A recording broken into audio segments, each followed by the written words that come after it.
Assalamualaikum warahmatullahi wabarakatuh. Perkenalkan, nama saya Nur Sakinah dan rekan saya Nela Haryanti. Di sini kami akan menjelaskan terkait strategi dan teknik pembelajaran. Langsung saja masuk ke pembahasan. Yang pertama ada tentang strategi pembelajaran. Strategi biasanya berkaitan dengan taktik. Strategi atau taktik dapat dimaknai sebagai garis-garis besar haluan untuk bertindak dalam usaha mencapai sasaran yang telah ditentukan dengan segala cara dan daya untuk menghadapi sasaran tertentu dalam kondisi tertentu. Dalam proses pendidikan, taktik tidak lazim digunakan, akan tetapi dipergunakan istilah metode atau teknik. Jika dihubungkan dengan belajar mengajar, strategi dapat diartikan sebagai pola-pola umum kegiatan antara guru-siswa dalam perwujudan kegiatan belajar mengajar untuk mencapai tujuan yang telah digariskan. Dalam kegiatan belajar mengajar, guru harus memiliki strategi agar siswa dapat belajar secara efektif dan efisien sesuai dengan tujuan yang diharapkan.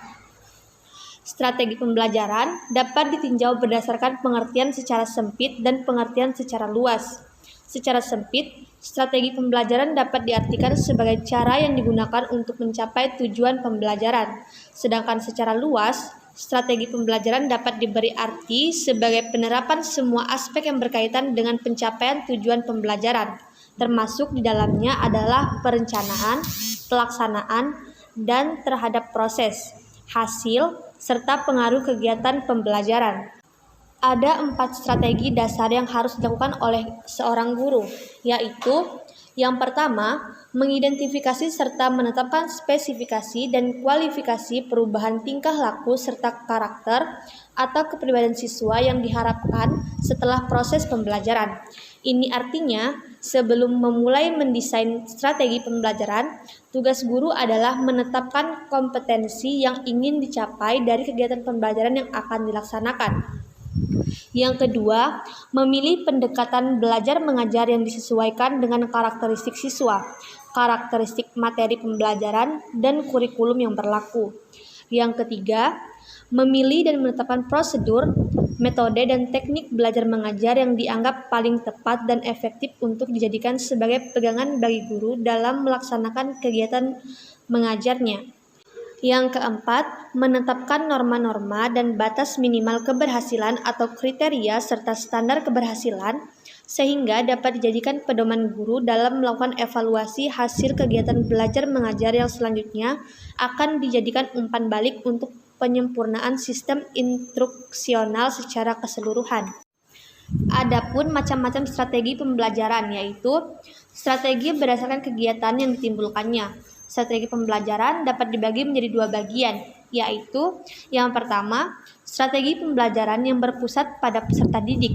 Strategi yang berpusat pada peserta didik adalah kegiatan pembelajaran yang memberikan kesempatan seluas-luasnya kepada peserta didik untuk terlibat dalam perencanaan, pelaksanaan, dan penilaian pembelajaran. Strategi ini menekankan bahwa peserta didik adalah pemegang peran dalam proses keseluruhan kegiatan pembelajaran, sedangkan pendidik berfungsi untuk memfasilitasi peserta didik untuk melakukan kegiatan pembelajaran. Yang kedua, strategi pembelajaran yang berpusat pada pendidik. Strategi pembelajaran yang berpusat pada pendidik adalah kegiatan pembelajaran yang menekankan terhadap pentingnya aktivitas pendidik dalam mengajar atau membelajarkan peserta didik. Perencanaan, pelaksanaan, dan penilaian proses serta hasil pembelajaran dilakukan dan dikendalikan oleh pendidik. Sedangkan peserta didik berperan sebagai pengikut kegiatan yang ditampilkan oleh pendidik. Strategi berdasarkan penyajiannya dibagi 2, yaitu induktif dan dedukatif. Strategi pembelajaran ini bersifat konseptual. Strategi atau model pembelajaran ini bisa diimplementasikan dengan bentuk metode pembelajaran yang nyata.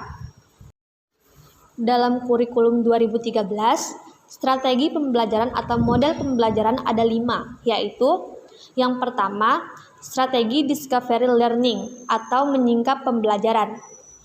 Strategi discovery learning adalah teori belajar yang didefinisikan sebagai proses pembelajaran yang terjadi bila pelajar tidak disajikan dengan pelajaran dalam bentuk finalnya, tetapi diharapkan mengorganisasi sendiri.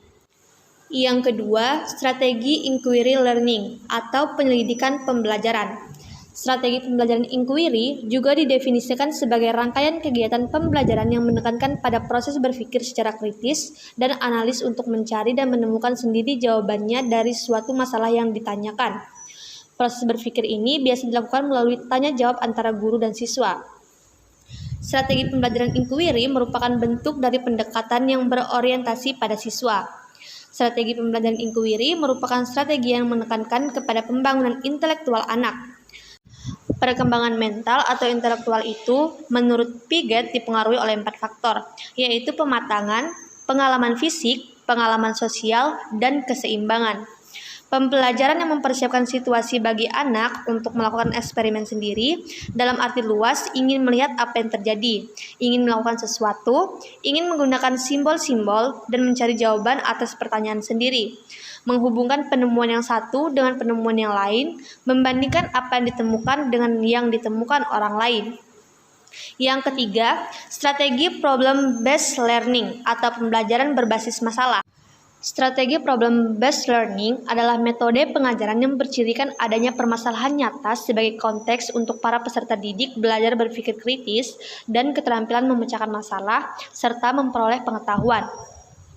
Yang keempat, strategi project-based learning atau pembelajaran berbasis proyek. Strategi project-based learning adalah pembelajaran yang menggunakan proyek atau kegiatan sebagai media belajar. Peserta didik melakukan eksplorasi, penilaian, interpretasi, sintesis, dan informasi untuk menghasilkan berbagai bentuk hasil belajar. Yang kelima, strategi scientific learning atau pembelajaran ilmiah. Strategi scientific learning adalah proses pembelajaran yang dirancang sedemikian rupa agar peserta didik secara aktif mengonstruk konsep, hukum atau prinsip melalui tahapan-tahapan mengamati, mengidentifikasi, menentukan masalah, merumuskan masalah, mengajukan dan merumuskan hipotesis, mengumpulkan data dengan berbagai teknik, menganalisis data, menarik kesimpulan, dan mengomunikasikan konsep, hukum atau prinsip yang ditemukan. Selanjutnya, ada metode pembelajaran. Metode pembelajaran adalah cara atau jalan yang ditempuh oleh guru untuk menyampaikan materi pembelajaran sehingga tujuan pembelajaran dapat dicapai. Metode pembelajaran dapat juga diartikan sebagai strategi pembelajaran yang digunakan oleh guru sebagai media untuk mencapai tujuan pembelajaran yang telah ditetapkan dan merupakan teknik penyajian yang harus dikuasai oleh seorang guru untuk menyajikan materi pembelajaran kepada murid di dalam kelas baik secara individual atau secara kelompok agar materi pembelajaran dapat diserap, dipahami, dan dimanfaatkan oleh murid dengan baik. Proses pembelajaran memerlukan metode-metode khusus yang jelas untuk mencapai tujuan pembelajaran yang efektif dan efisien. Pendidik perlu mengetahui dan mempelajari metode pembelajaran agar dapat menyampaikan materi dan dapat dimengerti dengan baik oleh peserta didik. Metode pembelajaran dipraktikkan pada saat mengajar dan dibuat semenarik mungkin agar peserta didik mendapat pengetahuan dengan efektif dan efisien. Adapun macam-macam metode pembelajaran dan aplikasinya dalam pembelajaran kimia, yaitu yang pertama, metode ceramah.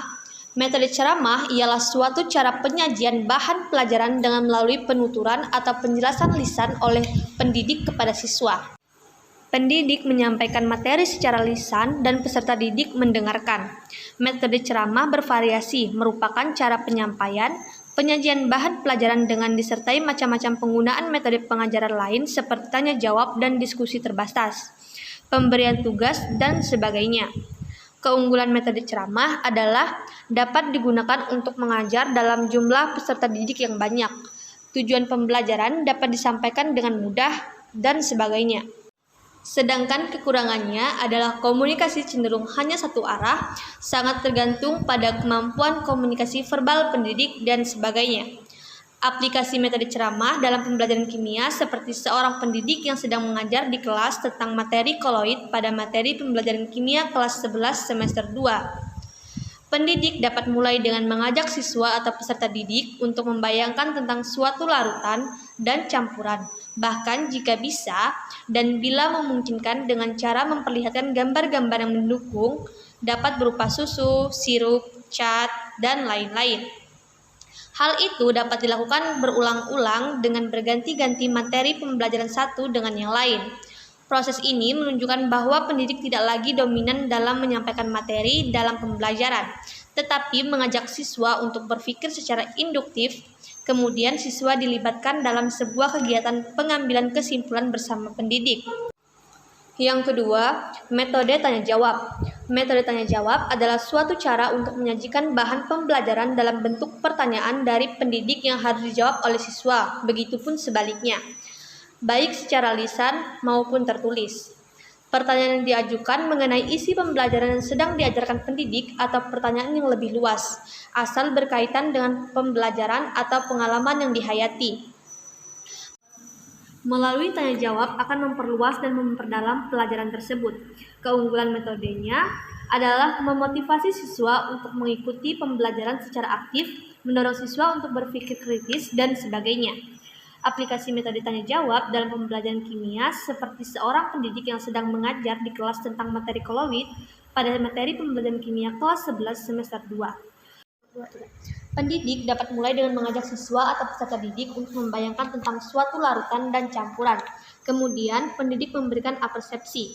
Selanjutnya, memberikan pertanyaan kepada peserta didik yang dapat berupa contoh atau fenomena koloid dalam kehidupan sehari-hari.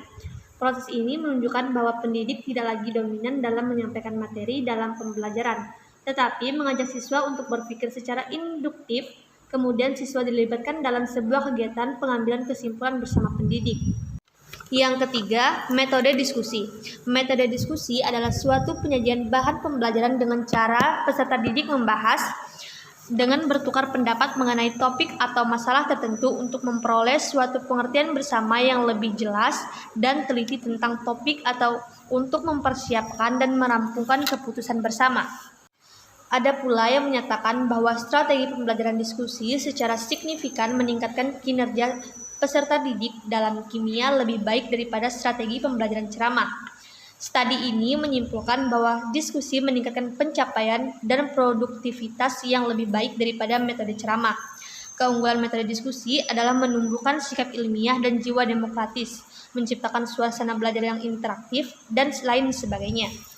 Adapun kekurangannya adalah pembicaraan dalam diskusi bisa keluar dari topik yang sedang dibahas. Diskusi tidak mencapai hasil yang ditentukan jika batas waktu telah tiba, dan sebagainya. Aplikasi metode diskusi dalam pembelajaran kimia seperti seorang pendidik yang sedang mengajar di kelas tentang materi koloid pada materi pembelajaran kimia kelas 11 semester 2. Pendidik dapat mulai dengan menentukan topik, yakni koloid. Kemudian, membagi peserta didik menjadi beberapa kelompok kecil, memberikan pengarahan diskusi, yakni setiap kelompok diberi masing-masing contoh senyawa koloid dalam kehidupan sehari-hari. Selanjutnya, peserta didik diminta mengamati senyawa tersebut dan kemudian mendiskusikan dalam kelompok kecilnya dan dipresentasikan. Proses ini menunjukkan bahwa pendidik tidak lagi dominan dalam menyampaikan materi pembelajaran, tetapi mengajak peserta didik untuk berpikir secara induktif. Kemudian peserta didik dilibatkan dalam sebuah kegiatan pengambilan kesimpulan bersama pendidik. Yang keempat yaitu metode observasi. Metode observasi adalah metode atau cara-cara menganalisa dan mengadakan secara sistematis mengenai tingkah laku dengan melihat atau mengamati individu atau kelompok secara langsung. Cara atau metode ini ditandai pada umumnya dengan pengamatan apa yang benar-benar dilakukan oleh individu dan membuat pencatatan-pencatatan secara objektif mengenai apa yang diamati. Secara garis besar, metode observasi dapat dibagi menjadi dua, yaitu observasi yang direncanakan atau task control dan observasi informal atau tidak direncanakan lebih dahulu. Pada observasi yang direncanakan, biasanya pengamat menggunakan belangko-belangko daftar isian yang telah dicantumkan aspek-aspek atau gejala-gejala apa saja yang perlu diperhatikan pada waktu pengamatan dilakukan. Sedangkan pada observasi yang tidak direncanakan, pada umumnya pengamat belum atau tidak mengetahui sebelumnya apa sebenarnya yang harus dicatat dalam pengamatan itu. Aspek-aspek atau peristiwanya tidak terduga sebelumnya. Adapun manfaat metode ini seperti menambah wawasan bagi siswa mengenai peristiwa, gejala, atau kejadian yang terjadi dalam lingkungannya atau objek yang diamati, melatih kecerdasan dan kepekaan siswa terhadap kejadian-kejadian yang ada di lingkungannya, serta menanamkan nilai moral pada siswa. Kemudian, aplikasi metode observasi dalam pembelajaran kimia seperti saat seorang pendidik yang sedang mengajar di kelas tentang materi koloid pada materi pembelajaran kimia kelas 11 semester 2. Guru dapat mulai dengan menjelaskan tentang materi, kemudian memberikan contoh masing-masingnya, dan selanjutnya peserta didik diminta mengamati senyawa koloid yang sudah dicontohkan secara langsung dan diminta mencatat ciri-cirinya. Proses ini menunjukkan bahwa seorang pendidik tidak lagi dominan dalam menyampaikan materi dalam pembelajaran, tetapi mengajak siswa untuk berpikir secara induktif, kemudian siswa dilibatkan dalam sebuah kegiatan pengambilan kesimpulan bersama pendidik. Yang kelima yaitu metode problem solving. Metode problem solving adalah suatu metode atau cara penyajian pembelajaran dengan cara siswa dihadapkan pada suatu masalah yang harus dipecahkan atau diselesaikan, baik secara individual maupun secara kelompok. Pada metode ini, titik berat diletakkan pada pemecahan masalah secara rasional, logis, benar, dan tepat. Tekanannya pada proses pemecahan masalah dengan menentukan alternatif yang berguna saja. Metode ini baik untuk melatih kesanggupan siswa dalam memecahkan masalah-masalah yang dihadapi dalam kehidupannya, mengingat tidak ada manusia yang dapat terlepas dari kesulitan atau masalah yang harus diselesaikan secara rasional. Adapun manfaat dari metode ini yaitu seperti mengembangkan kemampuan siswa dalam memecahkan masalah-masalah serta mengambil keputusan secara objektif dan rasional, mengembangkan kemampuan berpikir kritis, logis, dan analitis, mengembangkan sikap toleransi terhadap orang lain serta sikap hati-hati dalam mengemukakan pendapat, dan memberikan pengalaman proses dalam menarik kesimpulan bagi siswa. Kemudian, aplikasi metode problem solving dalam pembelajaran kimia seperti saat seorang pendidik yang sedang mengajar di kelas tentang materi koloid, di mana pendidik dapat mulai dengan menentukan topik yakni koloid, kemudian melakukan percobaan dalam dua objek, yaitu susu sebagai contoh koloid dan cat sebagai contoh suspensi. Kemudian mengamati keduanya dan menelaah permasalahan. Lalu siswa diminta membuat hipotesis dan terakhir menentukan pemecahan permasalahan. Proses ini menunjukkan bahwa pendidik tidak lagi dominan dalam menyampaikan materi dalam pembelajaran, tetapi mengajak siswa untuk berpikir secara induktif, kemudian siswa dilibatkan dalam sebuah kegiatan pengambilan kesimpulan bersama pendidik. Yang keenam yaitu metode karya wisata. Metode karya wisata ialah suatu cara penyajian bahan pelajaran dengan membawa murid langsung kepada objek yang akan dipelajari di luar kelas. Karya sama dengan kerja, wisata sama dengan pergi. Karya wisata bisa diartikan sebagai pergi bekerja. Dalam hubungannya dengan kegiatan belajar mengajar, pengertian karya wisata berarti siswa-siswa mempelajari suatu objek di tempat mana objek tersebut berada. Karya wisata dapat dilakukan dalam waktu singkat beberapa jam saja ataupun cukup lama sampai beberapa hari. Manfaat dari penggunaan metode ini ialah siswa memperoleh pengalaman yang nyata mengenai objek studi dalam kegiatan karya wisata, dapat memberikan motivasi untuk mendalami materi pelajaran. Kemudian aplikasi metode karya wisata dalam pelajaran kimia seperti seorang pendidik yang sedang mengajar di kelas tentang materi minyak bumi yang ada pada materi pembelajaran kimia kelas 11 semester 2. Pendidik dapat mulai dengan menjelaskan materi minyak bumi dan kemudian menentukan tempat objek karya wisata yang memuat pembelajaran tentang minyak bumi, menentukan anggaran dan jumlah siswa yang ikut, kemudian menghubungi pihak terkait dan melakukan pengamatan objek setibanya di lokasi karya wisata. Proses ini menunjukkan bahwa guru tidak lagi dominan dalam menyampaikan materi dalam pembelajaran, tetapi mengajak siswa untuk berpikir secara induktif, kemudian siswa dilibatkan dalam sebuah kegiatan pengambilan kesimpulan bersama pendidik. Yang ketujuh yaitu metode pemberian tugas. Metode pemberian tugas adalah cara dalam proses belajar mengajar dengan jalan memberi tugas kepada siswa. Tugas-tugas tersebut dapat berupa mengikhtisarkan karangan dari surat kabar, majalah, atau buku bacaan, membuat clipping, membuat gambar, perangko, dan dapat pula menyusun karangan.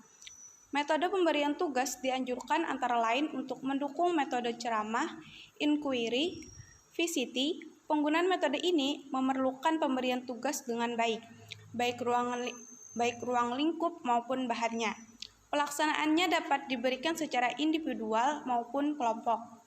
Adapun aplikasi metode pemberian tugas dalam pembelajaran kimia seperti seorang pendidik yang sedang mengajar di kelas tentang materi koloid.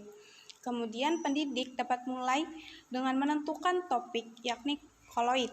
Kemudian membagi peserta didik menjadi beberapa kelompok kecil, memberikan penugasan kepada peserta didik untuk mencari contoh-contoh koloid dalam kehidupan sehari-hari, serta mengelompokkan ciri-ciri koloid dan juga suspensi. Proses ini menunjukkan bahwa guru tidak lagi dominan dalam menyampaikan materi dalam pembelajaran, tetapi mengajak siswa untuk berpikir secara induktif, kemudian siswa dilibatkan dalam sebuah kegiatan pengambilan kesimpulan bersama pendidik. Namun menurut Mulyana, metode pembelajaran tidak hanya wawancara, demonstrasi, inquiry, diskusi, tanya jawab, eksperimen, tutorial atau observasi, tetapi juga metode yang dapat diciptakan sendiri.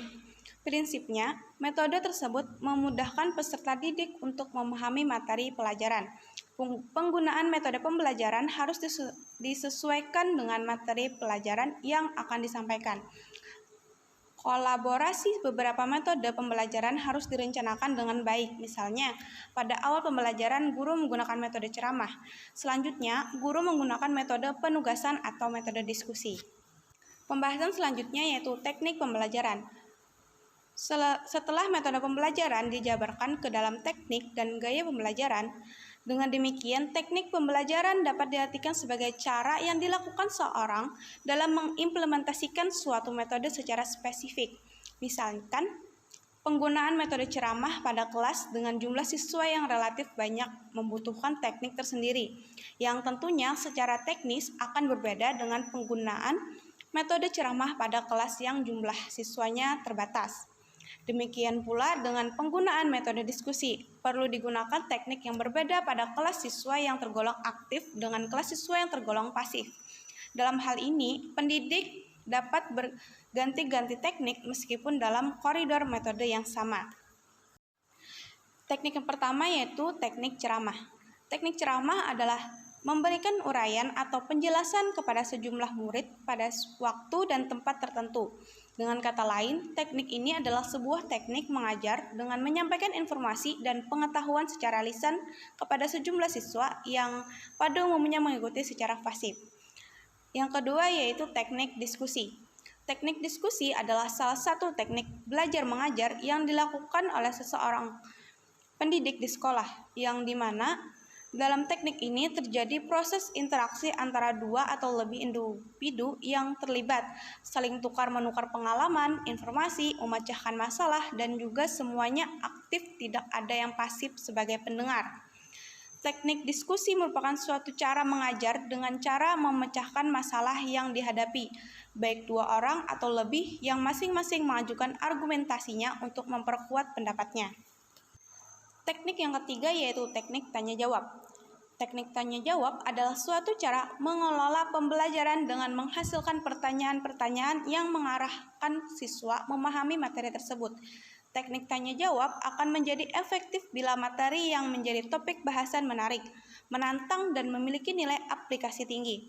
Pertanyaan yang diajukan bervariasi, meliputi pertanyaan tertutup, seperti pertanyaan yang jawabannya hanya satu kemungkinan, dan pertanyaan terbuka, yaitu pertanyaan dengan banyak kemungkinan jawabannya, serta disajikan dengan cara yang menarik. Teknik yang keempat yaitu teknik pemberian tugas. Teknik pemberian tugas adalah cara mengajar atau penyajian materi melalui penugasan siswa untuk melakukan suatu pekerjaan. Pemberian tugas dapat secara individual atau sekelompok. Pemberian tugas untuk setiap siswa atau kelompok dapat sama dan dapat pula berbeda. Teknik yang kelima yaitu teknik penemuan dan simulasi. Teknik penemuan merupakan proses di mana seseorang siswa melakukan proses mental yang harus mampu mengasimilasikan suatu konsep atau prinsip. Yang dimaksud proses mental ialah mengamati, mencerna, mengerti, mengelompokkan, membuat dugaan, membuat kesimpulan, dan lain sebagainya. Sedangkan prinsip ialah siswa dibiarkan menemukan sendiri atau mengalami mental itu sendiri. Guru hanya membimbing dan memberikan instruksi. Teknik simulasi merupakan cara mengajar di mana menggunakan tingkah laku seseorang untuk berlaku seperti orang yang dimaksudkan dengan tujuan agar orang dapat menghindari lebih mendalam tentang bagaimana orang itu merasa dan berbuat sesuatu. Dengan kata lain, siswa memegang peranan sebagai orang lain.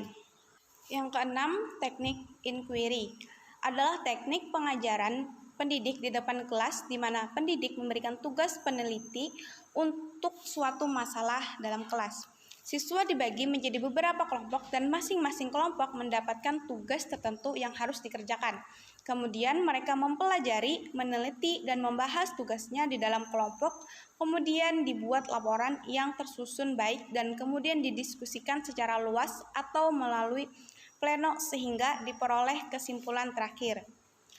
Teknik inquiry merupakan kegiatan pembelajaran yang melibatkan secara maksimal seluruh kemampuan siswa untuk mencari dan menyelidiki sesuatu, baik benda, manusia, ataupun peristiwa, secara sistematis, kritis, logis, analitis, sehingga mereka dapat merumuskan sendiri penemuannya dengan penuh percaya diri. Yang ketujuh, teknik eksperimen dan demonstrasi. Teknik eksperimen merupakan salah satu cara mengajar di mana seorang siswa diajak untuk beruji coba atau mengadakan pengamatan, kemudian hasil pengamatan itu disampaikan di kelas dan dievaluasi oleh guru. Adapun teknik demonstrasi merupakan teknik mengajar di mana seorang instruktur atau tim pendidik menunjukkan memperlihatkan suatu proses. Yang kedelapan, teknik karya wisata. Teknik karya wisata adalah teknik mengajar yang dilaksanakan dengan mengajak siswa ke suatu tempat atau objek tertentu di luar sekolah untuk mempelajari atau menyelidiki sesuatu. Yang kesembilan, teknik bimbingan atau tutorial. Teknik bimbingan atau tutorial adalah suatu proses pengelolaan pembelajaran yang dilakukan melalui proses bimbingan yang diberikan atau dilakukan oleh pendidik kepada siswa, baik secara perorangan atau kelompok kecil siswa. Peran pendidik sebagai fasilitator, moderator, motivator, dan pembimbing sangat dibutuhkan oleh siswa untuk mendampingi mereka membahas dan menyelesaikan tugas-tugasnya. Kesepuluh, teknik problem solving. Teknik problem solving bukan hanya sekedar teknik mengajar, tetapi juga merupakan satu teknik berpikir, sebab dapat menggunakan teknik-teknik lain yang dimulai dengan mencari data sampai kepada menarik kesimpulan. Teknik-teknik pembelajaran digolongkan oleh Knowles ke dalam 7 jenis, yaitu yang pertama, teknik penyajian atau presentasi yang mencakup ceramah, siaran televisi dan video, film dan slide, debat, dialog, tanya jawab, panel, wawancara, kelompok, demonstrasi, percakapan, drama, rekaman, siaran radio, pementasan, kunjungan, dan telaah bacaan. Teknik yang kedua yaitu teknik pembinaan partisipasi peserta didik dalam kelompok besar yang mencakup tanya jawab, forum, kelompok pendengar, panel bereaksi, kelompok buzz, bermain peran, dan panel berangkai. Yang ketiga yaitu teknik untuk diskusi yang mencakup antara lain diskusi terbimbing, diskusi buku, diskusi sokratik, diskusi pemecahan masalah, dan diskusi kasus. Yang keempat, teknik-teknik simulasi yang terdiri antara lain atas bermain peran, pemecahan masalah kritis, studi kasus, dan pelatihan keranjang. Yang kelima, teknik-teknik pelatihan kelompok. Yang keenam, teknik-teknik pelatihan tanpa bicara. Dan yang terakhir, teknik-teknik pelatihan keterampilan praktis dan kepelatihan. Singkatnya, teknik pembelajaran itu bervariasi, sedangkan penerapannya dapat dilihat atau dapat dipilih dan ditetapkan sesuai dengan metode pembelajaran yang dipilih dan digunakan. Pembahasan yang terakhir yaitu perbedaan antara strategi, metode, dan teknik pembelajaran. Istilah strategi, metode, dan teknik sering digunakan secara bergantian, walaupun pada dasarnya istilah-istilah tersebut memiliki perbedaan satu dengan yang lain. Teknik pembelajaran seringkali disamakan dengan metode pembelajaran. Teknik pembelajaran adalah jalan, alat, atau media yang digunakan oleh pendidik untuk mengarahkan kegiatan peserta didik ke arah tujuan yang ingin dicapai.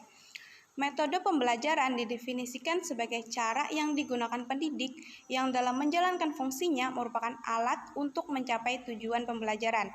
Metode pembelajaran lebih bersifat prosedural, yaitu berisi tahapan tertentu, sedangkan teknik adalah cara yang digunakan yang bersifat implementatif. Sedangkan strategi pembelajaran harus mengandung penjelasan tentang metode prosedur dan teknik yang digunakan selama proses pembelajaran berlangsung. Dengan perkataan lain, strategi pembelajaran mengandung arti yang lebih luas dari metode dan teknik. Artinya, metode atau prosedur dan teknik pembelajaran merupakan bagian dari strategi pembelajaran. Kemudian, hubungan antara strategi, tujuan, dan metode pembelajaran dapat digambarkan sebagai suatu kesatuan sistem yang bertitik tolak dari penentuan tujuan pembelajaran, pemilihan strategi pembelajaran, dan perumusan tujuan, yang kemudian diimplementasikan ke dalam berbagai metode yang relevan selama proses pembelajaran berlangsung. Mungkin itu saja yang dapat kami sampaikan. Semoga apa yang kami jelaskan tadi dapat dipahami dengan mudah. Assalamualaikum warahmatullahi wabarakatuh.